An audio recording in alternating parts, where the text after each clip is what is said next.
Gerai, sveiki visi atvykę į mūsų naują video. Mes praeitą video gale pamanifestavom, kad nufilmuosim šiandien Silviją ir mums taip ir pasisekė, kad mes šiandien kartu pakvietėm nusifilmuoti Eveliną su jos Silvija automobiliu ir einame susipažinti.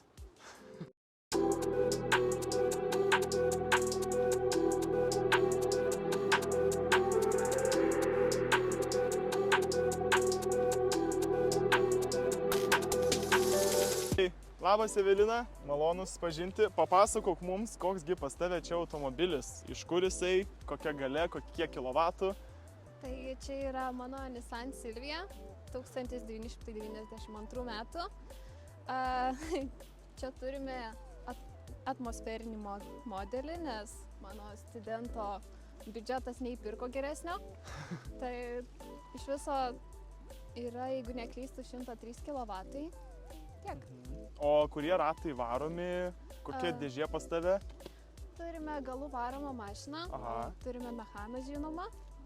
Ir sąnaudos, baisios, nebaisios, kaip mašina turbūt deilis tavo, ar ne? Taip, internete rašo 8 litrai iš 100, bet atrodo kartais žymiai daugiau. Automobilio nuo 0 iki 100, ar žinai? Praleidžiam. Praleidžiam, užtrunka.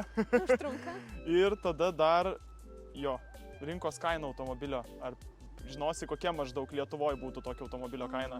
Lietuvoje kol kas, kiek žinau, tik vienintelis yra parduodamas toks būtent modelis, tai kainuoja apie 20 000. Mano, kadangi atmosferinis, tai manau šiek tiek pigiau būtų. Tai va, tai rinkos kaina iki 20 vis tiek. Lietuvoje tokių mašinų nėra daug. Kodėl automobilį nusipirkai ir kiek laiko jį jau turi? Tai maždaug turiu jį virš metų, pirkau praeitų metų vasario mėnesį, bet pas mane atsirado tik birželį, nes iš Japonijos keliavo. Ir nusipirkau būtent šitą, nes čia yra mano svajonė. O sakyk, žiemą, kaip jau teko važinėti su žiemą ar dar ne? Žiemą jinai nevažiuos pas mane ir nevažiavo, saugiai garaže nakvojus. Ir tvarko, o su žiemą su ko važinėsi? Žinai? Nežinai? Viešasis transportas. Viešasis transportas. Gerai. Visi. Klausimas, ką važiuojat? Tara. Bliama, bet visai kietų vis tiek. Nice. Ai, nu čia tai, matai, nepavaliau, negalvojau, kad mums čia... Nieko, iš biškį toliau pafilmuosi. Žinomos automobilio ligos. Su kuo susidūrė arba susiduria dažniausiai žmonės turėdami tokį automobilį? Tai dažniausiai, kiek žinau, žmonės susiduria su rūdžių problema, nes vis tiek automobilis labai senas. Man labai pasisekė, rūdžių nėra niekur, bent jau neradau niekur, nors aukcionų lape, kai pirkau mašiną, tai sakė, kad yra rūdžių. Tada dar viena problema, kuri turbūt populiariausia arba dažniausiai pasikartojanti, tai dešas kyla nuo saulės, būtent ypač tose mašinose, kurios iš Japonijos. O tai dešas, kuri vieta, tipo ta pati panelė visa? Visa panelė skyla, pas mane irgi skylus. O kažkaip galima tą tenai, kad jinai neskiltų kažką padaryti dėl to? Ar pakeisti kokią, pavyzdžiui, aftermarket, kuri ten geresnės plasmasės, ar, pavyzdžiui, kažką? Yra įvairiausių būdų, kaip paslėpta, bet tai dažniausiai tai tiesiog pakeičia į kitą nesuskilusią panelę. Bet Lietuvoje nebūtų problemų pakeisti? Yra, ne? Visoje Europoje yra. O tada dar kas būna? Būtent iš variklio skyliaus, tai kaip supratau, automobiliui viskas gerai dažniausiai būna, taip? Jo, nesu susidūrus su jokia problema ir kiek žinau, kiti irgi nelabai, nebent žinoma, turbininiuose varikliuose turbūt viskas kitaip. Tada dar dažna problema, tai spidometras, labai dažnai greitį nerodo arba rodo kitaip jį truputį.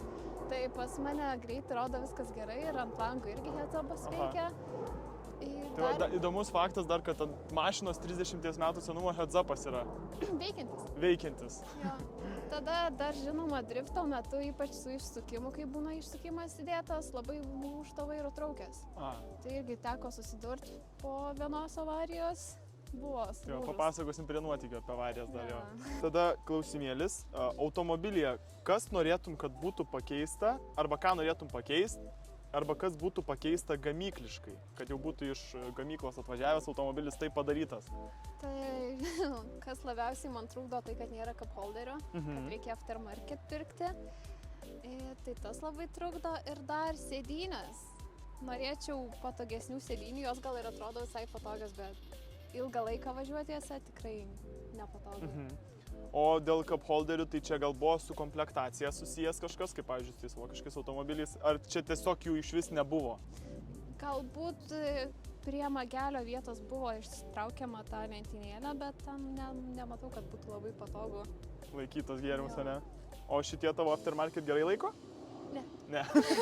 Tai tada rankose. Išsipila gėrimai, jeigu pilna skardinė, pavyzdžiui, Monsterio, tai visada išsipils. Automobilio atliktos modifikacijos ir ką dar ant automobilio norėsi atlikti. Tai galima pradėti eiti aplink automobilį ir pasakot.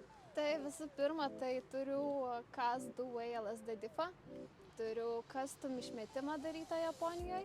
Aha. Tuomet- Su mašina atkeliavo išmetimas? Taip. Jo.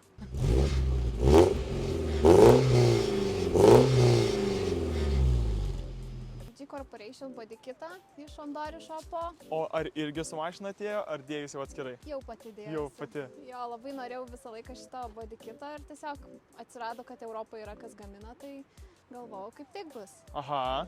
Tuomet turim labai panašius ratus į GTR, bet čia iš tikrųjų yra Green 8 GX01 ratai. Irgi pati dėjausi. Aha. Tuomet salone irgi yra nemažai kas padaryta. Turėjau Bright sėdynę, bet dėja begeliai sulūžo, teko pakeisti. Tai gal kažkas turit, padėkit surasti merginai, sutvarkyt. Jo. Taip. Tuomet reizo šifnobas, drift buttonas, taip pat tie cup holderiai yra aftermarket. Tada vienas modas, kuris nežinau, ar man patinka, tai yra vairas iš valties. Iš valties vairas? Čia yra valties vairas. Geras. Net nebūčiau pasakęs. Nu, o ant priekį variklio skyriui kažkokių turi modifikacijų atlikus? Ten tiesiog ant frizo pakelį pakeičiau, nes labai sunku surasti aftermarket nesuskilusi. Tuomet su pakaba, tai turiu reguliuojamas svirtis Kesterio, kad galėčiau geresnį tą suvedimą pasidaryti. Aha. Turiu karboninį Chart Speed kapotą. Tuomet kas čia dar yra? Na ir Timex posūkiai. Tai tiek būtų. Irgi clear, ne? Jo. Nice. Fainai, gražu. Ir gal tada netgi iškart klausimas, ar su automobiliu, pavyzdžiui, tvarkais pati? Ar jo, pati užsiemi? Jo, stengiuosi kiek įmanoma daugiau viską pati daryti, tai ir tas virtis pasikeičiu pati ir, na, jeigu atsiranda kokios problemos, irgi nesunkiai sutvarkau. Tuomet dar dėl modifikacijų, tai labai norėčiau išsukimo, nes Didesnio. labai trūksta jo. Tai vad gal dar klausimas, ar kažką daugiau su automobiliu darai, ar tik tai važinėjai daily? Automobilį kartais naudoju drifto renginiuose, tik drifto renginiuose, legaliai. Buvau 3 kartus treniruotėse, tai dar vis mokausi, bet man labai patinka. Bet mašinas, važinėjai su mašina taip, kaip reikia, nesaugai. Taip, kaip Nu, kaip pagal dera, paskirtį, jo, pagal jo. paskirtį. Jo. Nu šaunu. Ką norėtum dar ant automobilio pridėti? Kokias modifikacijas atlikti, ar gal kažką iš aksesuarų netgi pridėti? Dabar, ko man labiausiai trūksta, tai yra truputį galios. Aha. Tai planuoju daryti kažką su varikliu, dar nesu nusprendus, ar daryti shoot stacked in buildą, kur atmosferinis Neįsivaizduoju. SR. Arba tiesiog pasirinkti lengvesnį kelią ir turbu užsidėti. Aha. Dar labai norėčiau saloną pasitvarkyti, norėčiau tą braido sėdynę atgal įsidėti. Taip pat labai norėčiau kilimėlius arba Japanized įsidėti, arba G-Corporation, tos tokius languotus. Ir taip, ir dar vairo labai norėčiau kito. Nevaltės. Nevaltis vairo. O iš aksesuarų, nes aš esu matęs dauguma žmonių, vat, pavyzdžiui, nu, bent jau kiek aš matęs, mėgsta užsidėti ant tas, nežinau, tiksliai kaip vadinamas, rankenas ar... Surikavas. Jo, tai va, ar tas domina, ar tu manai, kad čia yra tiesiog per daug? Man čia yra per daug ir neprideda jokios paskirties prie mašinos. Jo. Kiek automobilį esi investavus? Tai kadangi automobilį pirkau tiesiai iš Japonijos, tai pats automobilis man kainavo 7000. Su visais muitais, su siuntimu Lietuvoje atsėjo gal iš viso 11, gal mažiau kažkiek. Tai tikrai labai patariu bandytis pirktis automobilius iš Japonijos, nes mano draugas dabar nusipirko labai pigią mašiną. Nu kaip pigią, labai gerą mašiną už pigiai ir dabar siuntimas dar atpigo, dabar siuntimas kainuoja tik 1000, tai... Tai žodžiu, aš pasakysiu, kaip mes kalbėjom prieš tai, kad aš iki šiol galvojau ir iki Chaserio video galvojau, kad iš Japonijos automobilį atsivaryti yra labai brangu. Nors ir jie labai patinka daugumai, tai nebijokit, ką Evelina kaip ir sakė, nebijokit, yra daugiau pasirinkimų negu BMW, Audi ir Mercedesai.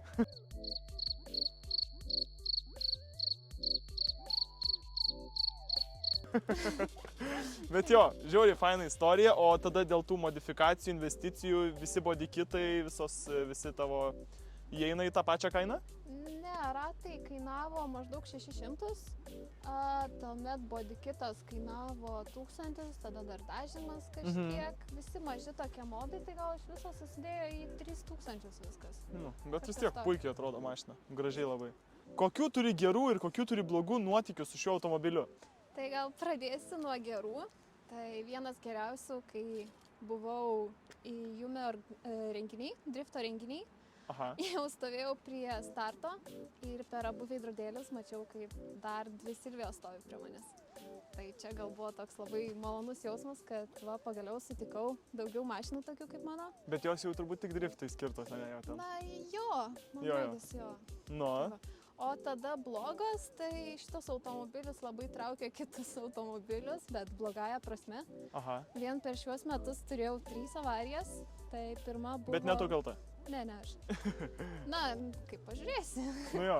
Pirma avarija tai buvo metų pradžioj, tiesiog iki parkingą palikau mašiną, atėjau ir jinai buvo sudaužyta. Venipak kurjeris kažkaip sugebėjo įvažiuoti ją. Nežinau, labai ilgai užtruko, kol sutvarkiau viską. O tu kažkokie draudimai veikia, neveikia? Ai, viskas. Nu, viskas jo. Kaip ir turėjo. Bet vis tiek turbūt dalių pati turi ieškoti, jau servizai nepasirūpino to. Jo, reikėjo, sunku buvo įrodyti, kad va, automobilis toks ir toks, nes jie man vis skaičiavo žalą pagal kitą automobilį. Aha. Nes nerado būtent Silvijos, nežinau kaip pas juos. Tai Lietuvoje turbūt, kai nebūdinga, tai ir nerado jo. Nu, Jo. ir dar čia pasakoju, nesenai irgi įkalyta Priusas. Jo, prieš 2 savaitės kažkur, tai čia mano tas žala truputėlį. Tai tiesiog irgi stovėjau prie raudono šviesoforo, prieki manęs tas Priusas. Jisai iš niekur nieko įjungė atbulinį Aha. ir tiesiog įvažiavo į mane. O pipsiko negalėjai papipsint, nes... Nėra pipsiko. Nėra pipsiko, nes laivas. Laivo Vairas. Tvarkoj, gerai. Ir dar ten trečia dar avarija buvo, bet ten toks labiau prie gerų momentų, nes ten tiesiog fotosesijos metu į mane įvažiavo raudonas FD. Tai čia... Čia tas, kur prie Sakūrų fotkinotės turbūt. Jo, čia... Tai galėsit pažiūrėti Instagram'e va Evelinos. Pridėsim. Įdomus faktas apie tavo automobilį. Kokių turi įdomių faktų? Tai kadangi mano automobilis yra japoniškas, pas juos yra toks dalykas, kad... Nu, aš galiu pakelt, jo, kad jo. Tu nesilenktum. Jie tiesiog tai pasikelia, ne? Jo, ir jie laikosi. Jo, Kartais. Bet čia jie padaryti ne dėl to, kad slėptis nuo policijos. Ne, tikrai ne dėl to.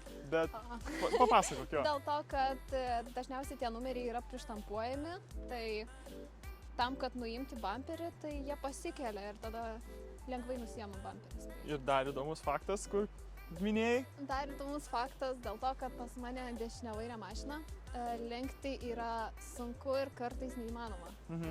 Nes nesaugu, tiesiog nes nematai, kas priešai. Jo, galiu aišku bandyti, bet tada gali būti per vėlų jau, kai pamatysiu, ar saugu ar nesaugu. O ilgai reikėjo, kad priprastum prie dešinės pusės vairo, ar greit pripratai? Aš vis tiek šitą mašiną su daugiausia vairavus, tai iš pradžių buvo labai sunku priprasti, nes nežinau, kur tas saugus atstumas, kaip važiuoti, bet po kažkiek laiko pripratau ją.